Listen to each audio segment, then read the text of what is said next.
বিরাট বড় breaking update বর্তমানে উঠে আসছে contempt notice against chief minister. তো বিশাল বড় ব্রেকিং আপডেট বর্তমানে উঠে আসছে এসএসসি কেলেঙ্কারিতে সুপ্রিম কোর্টের রায়ের বিরুদ্ধে মন্তব্যের জন্য মুখ্যমন্ত্রী মমতা বন্দ্যোপাধ্যায়ের বিরুদ্ধে অবমাননার নোটিশ জারি করা হয়েছে। আপনারা অনেকেই দেখতে পাচ্ছেন অবমাননার নোটিশ কিন্তু জারি করা হয়েছে।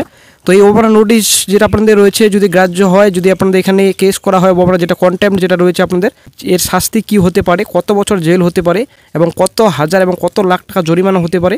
গুন্ডা এরা পুলিশ নয়, এরা ভাড়া করে গুন্ডা পার্টি দালাল।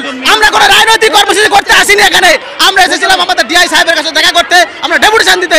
আপনারা সার্ভিসে যান, ভলেন্টারিলি সার্ভিস করুন, কারো চাকরি কেড়ে নেওয়ার অধিকার কারো নেই। আপনাদের তো কেউ চাকরি টার্মিনেট করেনি এখনো পর্যন্ত, করেছে কি? কোনো নোটিশ পেয়েছেন?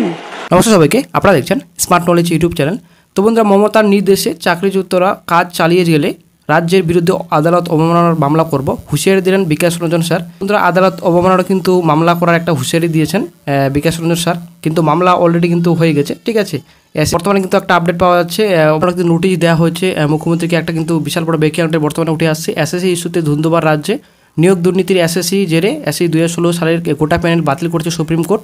সর্বোচ্চ আদালতের নির্দেশে এ রাজ্যে 25,572 জন শিক্ষক শিক্ষিকা এবং অশিক্ষক কর্মচারীরা চাকরিহারা হয়েছে। যদিও ইতিমধ্যে চাকরিহারাদের সঙ্গে বৈঠকে মুখ্যমন্ত্রী মমতা বন্দ্যোপাধ্যায় জানিয়েছেন সকলে নিজেদের মত স্বেচ্ছাসেবক হয়ে স্কুলে গিয়ে শিক্ষকতা করতে পারবেন। এ নিয়ে এবার পাল্টা আসরে নামলেন বঞ্চিত চাকরি প্রার্থীদের আইনজীবী বিকাশ রঞ্জন ভট্টাচার্য। এসএসসিকে নিয়ে কী বললেন বিকাশ রঞ্জন স্যার? বিকাশ রঞ্জন বলতে মমতার কথা মতো আদালতের নির্দেশের পরেও চাকরিচ্যুত শিক্ষক ও শিক্ষাকর্মীদের স্বেচ্ছাসেবক হিসেবে নিজেদের কাজ চালিয়ে গেলে এবার সুপ্রিম কোর্ট আদালত অপরাধমূলক অবমাননার অভিযোগ আনবেন বলে স্পষ্ট করছেন বিকাশ রঞ্জন। হিন্দুস্তান টাইমস দেওয়া সাক্ষাৎকারে বিকাশবাবু বলেন, সুপ্রিম কোর্ট 2016 সালে এসএসসি গোটা নিয়োগ প্রক্রিয়া খারিজ করে প্রত্যেককে অবিলম্বে চাকরি থেকে বরখাস্ত করার নির্দেশ দিয়েছে। পাশাপাশি বিকল্প পথ হিসেবে ওই নিয়োগ প্রক্রিয়া অংশগ্রহণকারী প্রত্যেককে ফের পরীক্ষায় বসার সুযোগের কথা জানিয়েছে। তিনি বলেন, রাজ্য সরকার যদি আদালতের নির্দেশ না মেনে ঘুরপথে চাকরিচ্যুতদের কাজ চালিয়ে দেওয়ার সুযোগ দেয় তাহলে তা আদালত অবমাননা শামিল হবে। আমি মুখ্যমন্ত্রী সহ প্রত্যেকের বক্তব্য খতিয়ে দেখে সুপ্রিম কোর্টে রাজ্য সরকারের বিরুদ্ধে অপরাধমূলক আদালত অবমাননার অভিযোগ দায়ের করব। তো বিরাট বড় ব্রেকিং আপডেট বর্তমানে উঠে আসছে contempt notice against chief minister. তো বিশাল বড় ব্রেকিং আপডেট বর্তমানে উঠে আসছে এসএসসি কেলেঙ্কারিতে সুপ্রিম কোর্টের রায়ের বিরুদ্ধে মন্তব্যের জন্য মুখ্যমন্ত্রী মমতা বন্দ্যোপাধ্যায়ের বিরুদ্ধে অবমাননার নোটিশ জারি করা হয়েছে। আপনারা অনেকেই দেখতে পাচ্ছেন অবমাননার নোটিশ কিন্তু জারি করা হয়েছে। তো এই অবমাননার নোটিশ যেটা আপনাদের রয়েছে যদি গ্রাহ্য হয়, যদি আপনাদের এখানে কেস করা হয় অবমাননা যেটা কন্টেম্প যেটা রয়েছে আপনাদের, এর শাস্তি কি হতে পারে, কত বছর জেল হতে পারে এবং কত হাজার এবং লাখ টাকা জরিমানা হতে পারে। তো অবশ্যই বন্ধুরা ভিডিওটি সম্পূর্ণ দেখুন, শেষ পর্যন্ত দেখুন। চ্যানেল নতুন দর্শক অবশ্যই চ্যানেলটিকে সাবস্ক্রাইব করে দেবেন। এসএসসি মামলায় সুপ্রিম কোর্ট রায় নিয়ে উত্তাল বর্তমানে বাংলা।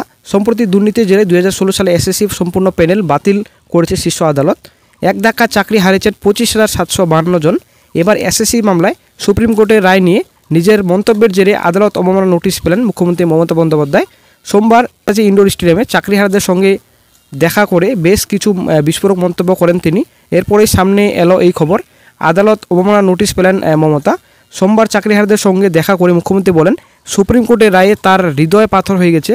সেই সঙ্গেই এই রায়ের নৈপথ্যে অন্য কোনো খেলা রয়েছে কিনা সেই প্রশ্ন তোলেন তিনি। বাংলার শিক্ষা ব্যবস্থাকে ভেঙে ফেলার চক্রান্ত করা হচ্ছে বলে অভিযোগ আনেন মমতা। মুখ্যমন্ত্রী বলেন, মধ্যপ্রদেশের ব্যাপক কেলেঙ্কারির কথা ভুলে গেলেন।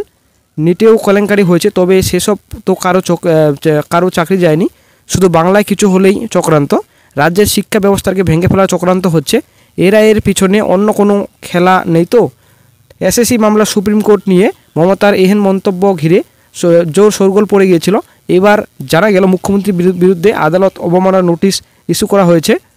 এক্ষেত্রে প্রশ্ন উঠেছে, আদালত অবমাননার ক্ষেত্রে কি সাজা হতে পারে। জানা যাচ্ছে, আদালত অবমাননার আইন 1981 অনুযায়ী যদি কোনো ব্যক্তি আদালত অবমাননার ক্ষেত্রে দোষী সাব্যস্ত হন তাহলে তাকে 6 মাস অবধি কারাদণ্ড, 2,000 টাকা অবধি জরিমানা অথবা দুটোই হতে পারে। তবে অভিযুক্ত ব্যক্তি যদি সন্তোষজনক ক্ষমা চান তাহলে আদালত তার শাস্তি মুকুব করে দিতে পারে। উল্লেখ্য, গত বছরের দুর্নীতির জেরে 2016 সালের এসএসসির সম্পূর্ণ প্যানেল বাতিল করেছিল কলকাতা হাইকোর্ট। সুপ্রিম কোর্টের দ্বারস্থ হলেও প্রায় 26,000 চাকরিজীবীর চাকরি বাঁচানো যায়নি। যোগ্য বাছাই করা সম্ভব না হওয়ায় 25,752 জনের চাকরি বাতিল করে দিয়েছে শীর্ষ আদালত। এরপর যোগ্যদের পাশে থাকার বার্তা দেওয়ার পাশাপাশি সুপ্রিম রায় নিয়ে বেশ কিছু মন্তব্য করেন মুখ্যমন্ত্রী মমতা বন্দ্যোপাধ্যায়। এবার সেই সূত্রে আদালত অবমাননার নোটিশ পেলেন মুখ্যমন্ত্রী। বিশাল বড় ব্রেকিং আপডেট উঠে আসছে। কসবা কাণ্ডে এবার চাকরি হারাদের বিরুদ্ধে জোড়া মামলা দায়ের করলো পুলিশ। অনিশ্চিত জীবিকা, চাকরি চেয়ে জুটেছে পুলিশের লাথি কিল ঘুষি। কসবা কাণ্ডে এবার চাকরি হারাদের বিরুদ্ধে জোড়া মামলা দায়ের করলো পুলিশ। একটি অভিযোগ জেলা স্কুল পরিদর্শকের করা, দ্বিতীয় অভিযোগটি কসবা থানার পুলিশের করা স্বতঃপ্রণোদিত মামলা। দুটি মামলাই করা হয়েছিল গতকাল চাকরি ফেরত চাইতে আসা অজ্ঞাত পরিচয়দের বিরুদ্ধে।